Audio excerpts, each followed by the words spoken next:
In today's lesson, we're going to go over the 3 head joints. And we're going to start with the most advanced one, which is called the straight head joint. And it's called the straight head joint because it's the longest and it looks the most like a straight line. And the reason why this is the most advanced is you need to have the biggest stretch possible to be able to use this head joint. So quite often we don't start off in this head joint and we work our way up to it. It sounds a bit like this.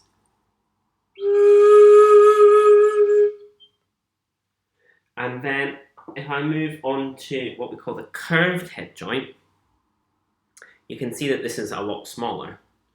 And that's because it's got this little curvy bit throughout it. And if you can believe it, this curved head joint is actually technically the same length as the straight one, but it's all just hidden away in those curves.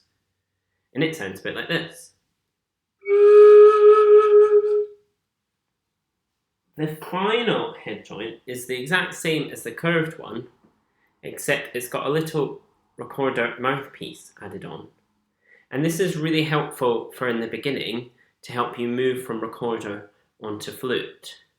And it's especially helpful because when you're playing the flute, you have to blow really gently. And if you blow too hard on this, you'll get a really high note. And then if you blow somewhere in the middle, you'll get a lower sound.